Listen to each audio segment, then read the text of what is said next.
যখন দেখি আরে বল আমরা যখন দেখি ভগবান এই জগতে এসে কোন দেব দেবীর আরাধনা করেন সেটা হচ্ছেন শিব।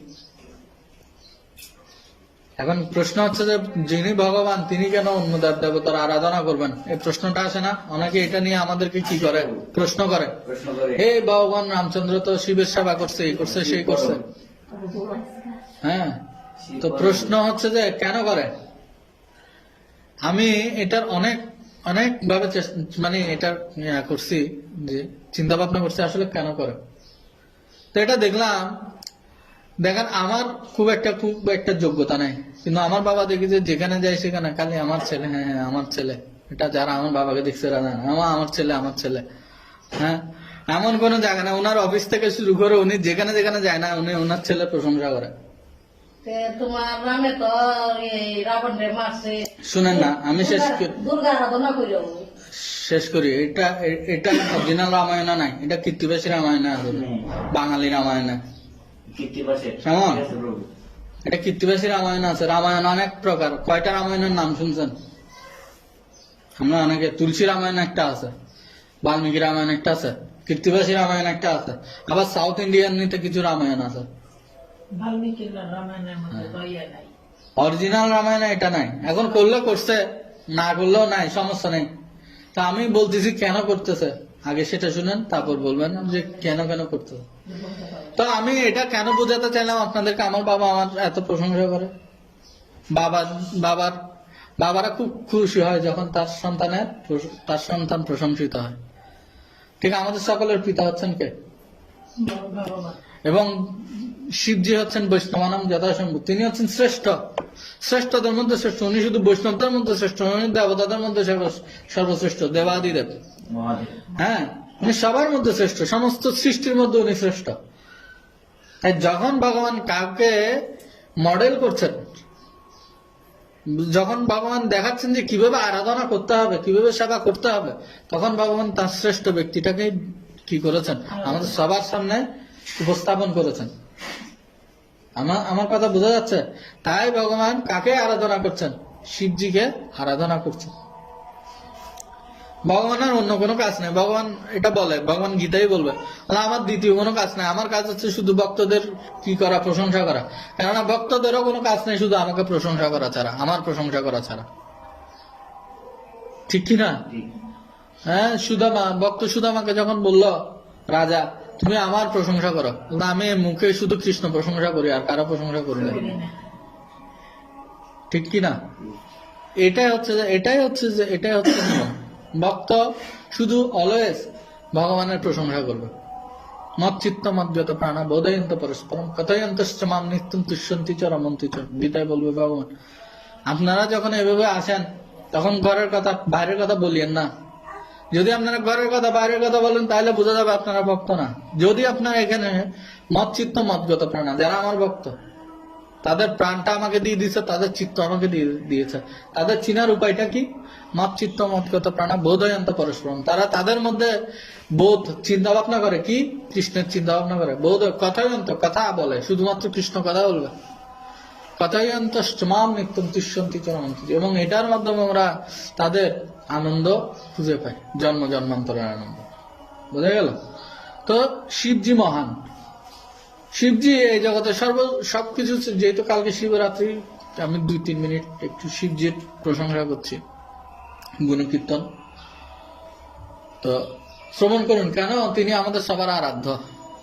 হ্যাঁ, শিবজি এমন একটা চরিত্র যার থেকে কৃষ্ণ ভক্তির সমস্ত কিছু আপনি শিখতে পারবেন।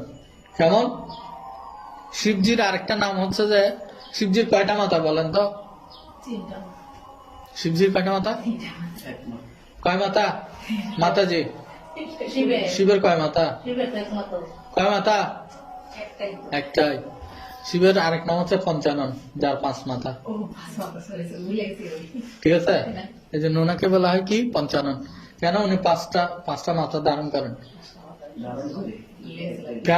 কেবলমাত্র উনি এক মুখে কখনোই কি পান না, বা ওনার শিবজির আরাধ্য ভগবান হচ্ছেন ভগবান শ্রী রামচন্দ্র। কে? ভগবান শ্রী রামচন্দ্র। উনি এই যে ধ্যান করেন শিবজি, দেখছেন তো শিবজিকে জাগা জাগি খুব কমই দেখা যায়, ওই শুধু টিভি সিরিয়াল ছাড়া। আর নাহলে উনি সবসময়, উনি নিত্য লোকে সবসময় উনি ধ্যানই করেন। হ্যাঁ, আর কিসের ধ্যান করেন? ভগবান শ্রী রামচন্দ্রের ধ্যান করেন। অলওয়েজ রাম রাম রাম রাম রাম। এবং উনি ভগবানের কাছে বিশেষভাবে চাইছেন যে আমি এক মুখে ভগবানের নাম কীর্তন করে করে করে করে কি পাচ্ছি না, সন্তুষ্টি হচ্ছি না, আমাকে কৃপা করে 5 মুখ দেন। তো এ হচ্ছে ওনার জীবা মহিমা। ওনার জীবা দিয়ে অলওয়েজ ভগবান রামচন্দ্র নাম জপ করতে চান, সেজন্য উনি ভগবান থেকে 5 মাথার বর চাইলেন।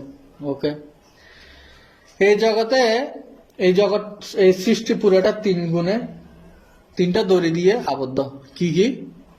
সত্যগুণ, রজগুণ, তমগুণ। কি কি বলেন? রজগুণ, তমগুণ। সত্যগুণের অধিষ্ঠাত্রী দেবতা হচ্ছে কে? ভগবান বিষ্ণু। সমস্ত সাত্ত্বিক বিষয়গুলো ওনার মাধ্যমে শুরু হয়।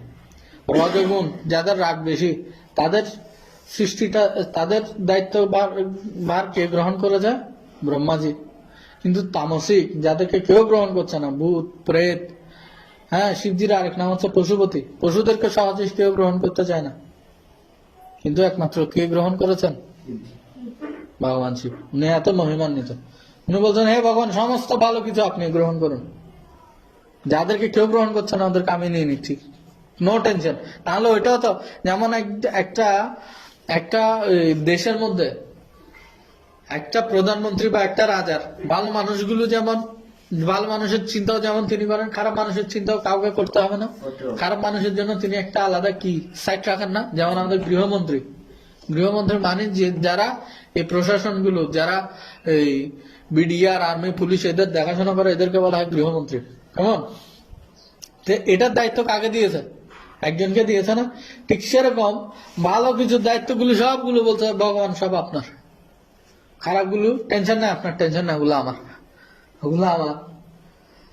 সমস্ত জগৎ ভগবানকে দিয়ে দিয়েছে। ভগবান সব ভালো জায়গা আপনার, সব ভালো জায়গা আপনার। আমি শ্মশানে থাকবো, সমস্যা নেই। সব ভালো পারফিউম আপনি, হ্যাঁ আমি শ্মশানের ছাই মাখবো, সমস্যা নেই। তো এটা হচ্ছে ওনার বিরক্ত। উনি বিরক্ত চূড়ামণি। উনি জগতের সাথে স্থিত। উনাকে কেবলমাত্র তৈরি করা হয়েছে মায়ের সাথে সংসংযোগ করার জন্য, মায়ের সাথে সম্পর্ক স্থাপন করার জন্য। ভগবানই শিব হয়ে এসছেন, কিন্তু শিবজি ভগবান হতে পারেন না, শুধু একদম স্লাইট একটা ডিফারেন্সের কারণে উনি ভগবান নন, উনি ভগবানের খুব কাছাকাছি। এগুলো আসলে খুবই খুবই সূক্ষ্ম থেকে সূক্ষ্মতর জিনিস। এই জগতের 2টো তত্ত্ব খুব বেশি ডিফিকাল্ট। একটা হচ্ছে গুরুতত্ত্ব, একটা হচ্ছে শিব তত্ত্ব। তাই খুব হালকা ভাবে আমি এই জিনিসটা, শিবজির মহিমা আপনাদেরকে বর্ণনা করছি। কেন? উনি বিরক্ত, সমস্ত বিষয় বিরক্ত। উনি এই জগৎ প্রায় স্রষ্টার কাছাকাছি। হ্যাঁ, এই জগতে ওনাকে মহেশ্বর বলা হয়। ওনাকে কি বলা হয়? মহা ঈশ্বর উনি, যেটা ভগবান গীতায় বলেছেন নিজের জন্য। সর্বলোক মহেশ্বরম সুহৃদম সর্বভূতানাম জ্ঞাতামাং শান্তিমিচ্ছতি। ভগবান নিজেকে বলছে আমি এই জগতের ঈশ্বর, মহা ঈশ্বর। আবার এই মহা ঈশ্বর শব্দটা কার জন্য ব্যবহার করা হয়? শিব শব্দের অর্থ কি? দেখেন, বাচ্চা থেকে একদম জীবন চলে যাচ্ছে এই পর্যন্ত। শিব শব্দের অর্থ কি? শিব শব্দের অর্থ মঙ্গল। শিবে সর্বার্থ সাধিকে। শিব সর্বার্থ সাধিকে মানে হচ্ছে শিবই হচ্ছেন সমস্ত মঙ্গলের উৎস। উনাকে বলা হয় ভোলানাথ। উনি একদম অল্পেই সন্তুষ্ট, কেবলমাত্র একটা বেলপাতা, একটু জল দিয়ে ওনাকে একটু অভিষেক করলে উনি সন্তুষ্ট। উনি বলে বাজি আমার এত বেশি দরকার নেই, ভগবানকে দাও। ভগবান ডেলি 56 ভোগ লাগে কোথায়? জগন্নাথ মন্দিরে। প্রত্যেকে ওনার 56, ওনাকে দাও, ওনাকে খাওয়াও। হ্যাঁ, কে? শিবের ভক্তরা কেন গায় এটা এখন আমি কি বলবো। এখন উনি ভক্ত কখন হবে? যখন মালিক গ্রহণ করবে। কেমন? তো কি জানি বললাম। হ্যাঁ, এখন ভক্ত কখন হবে? যখন ভগবান গ্রহণ করবে তখন তো। বুঝেন নাই? বুঝেন নাই? আপনার একটা গাড়ি আছে, গাড়ির একজন ড্রাইভার কখন হবে? যখন সে আপনার গাড়ি, আপনি তাকে ড্রাইভার হিসেবে নিয়োগ দিবেন। ঠিক ভক্ত আমি বলতে পারি, আমি ভক্ত কি ভক্ত না সেটা কিভাবে বোঝা যাবে? আমাকে আমার ভগবান গ্রহণ করছেন কিনা সেটা। যারা বলছে যে এটা শিবের প্রসাদ, তাহলে সে শিবজি সেরকম হলে শিবজি তো বিষও খেয়েছে, বিষ খেয়ে কেউ দেখা। হ্যাঁ, ওনার কেন বলছি, তামসিক সমস্ত কিছু উনি ওনার উপরে নিয়ে নিয়েছে। উনার কোনো সেন্সই নাই, জাগতিক কোনো সেন্সই নাই। উনার বিয়ে করতে হবে, ওনার কোনো মাথা ব্যথা নেই। বিয়ে করতেছে না। তারপর সবাই এসে এবার করছে ঠাকাটুকি করতে, বিয়ে করে না অথচ আমরা বিয়ে করার জন্য পাগল। এখন তো যে যুগ এসে গেছে, মায়ের পেটের থেকে বের হয়ে মানুষ বিয়ে করতে যাচ্ছে। প্রথমে যে মা না বলে এখন বউ বলতেছে, এমন একটা দশা হয়ে যাচ্ছে। সেখানে শিবজিকে জোর করে বিয়ে করানো যাচ্ছে না, এত বিরক্তি উনি।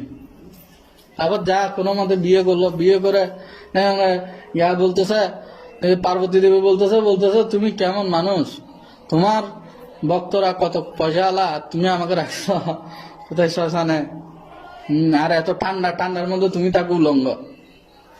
ওনার নাম হচ্ছে দিগম্বর আয়, শিব দিগম্বর। কোনো সময় মনে পড়লো ওনার কিছু পড়া উচিত, তখন একটা বালকল নিয়ে পড়ে, নাহলে একটু বিরক্ত। ওনার এটাই হচ্ছে শুদ্ধ ভক্ত লোক। ওনার দেহের প্রতি কোনো আকর্ষণই নেই, সমস্ত কিছু থাকা সত্ত্বেও, সমস্ত কিছু গ্রহণ করার ক্ষমতা থাকা সত্ত্বেও। শিবজিকে কেউ দেখবে না এক পত্নীর বেশি উনি গ্রহণ করেছে। প্রত্যেকবার একবার মাতা পার্বতীর দেহ ত্যাগ করেছেন, আর ওই কুলিগুলি নিয়ে গলায় পরে রেখেছেন। এটাই ভালোবাসা। এখানে কামের কোনো লেশ নেই, বিন্দু মাত্র লেশ পরিমাণ নেই এখানে কামের। আমাদের যে প্রেম সেটা হচ্ছে পুরোটাই কাম। দেহ নষ্ট হয়ে যাবে, ভালোবাসা কোন দিকে পালাবে? ভালোবাসা তো পালাবে, ভালোবাসা মানুষে পালাবে।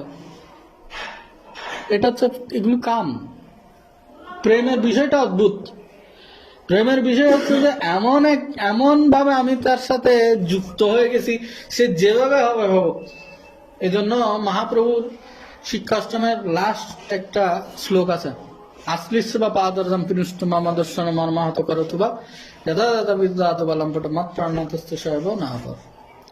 আপনি যেটাই হবেন হন, আপনি লম্পট হন, ভগবানকে বলছেন। আপনি আমাকে পায়ে জুতা দিয়ে পিষতে পিষে ফেলেন, তবুও আপনি আমার প্রাণনাথ। এটাই ভালোবাসা। এখন ভালোবাসা তো অন্যরকম, কিছু বললে ধর তাক তোর তুই তাক, আমিও টাকা কামাতে পারি। যাই হোক, আমি ওই সিচুয়েশনে যাচ্ছি না, ওই কথাগুলো বলতে যাচ্ছি না।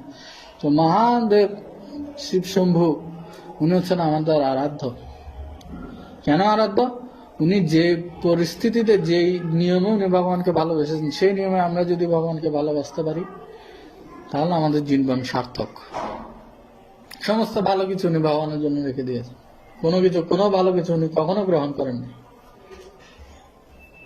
কেবল উনার একটা মাত্র চিন্তা, কিভাবে ভগবান সন্তুষ্ট হবে। ভগবানেরও ঠিক সেরকম একটা মাত্র চিন্তা, কিভাবে তিনি। এই জন্য ভগবান সমস্ত জায়গায় শিবজি থাকে, সমস্ত দামে শিবজি এবং মাতা কাত্যায়নী, এই দুইটা থাকবেই। শিবজি থাকে দামেশ্বর শিব রূপে। এমন কোন দাম নেই যেখানে দামেশ্বর শিব নেই। হ্যাঁ, ওইটা তো আমাদের আমি ভগবানের ধামের কথা বলছি। যেমন আপনি পুন্ডরিক ধামে গেলে সেখানে দামেশ্বর শিব আছে। আপনি সরনারা মন্দিরে যান, যেখানে দাম আছে, সেখানে আমাদের বাংলাদেশ চিটাঙের কথা বলছি, সেখানে শিবজির অবস্থান আছে। আপনি স্বামীবাগে যান, সেখানে প্রবর্তকে যান, সেখানে শিবের গিয়ে আছে। ঠিক। তো এই জন্য উনি হচ্ছেন শ্রেষ্ঠ ভক্ত, বিষ্ণু মানব যথা শম্ভু। জয় শিব শম্ভু কি জয়, মহামহা শিব চতুর্দশী কি, সমাবেত গৌর ভক্তবৃন্দ কি জয়, শিল প্রভুপাদ কি জয়, শিল গুরু মহারাজ কি, গৌর শিকানন্দ।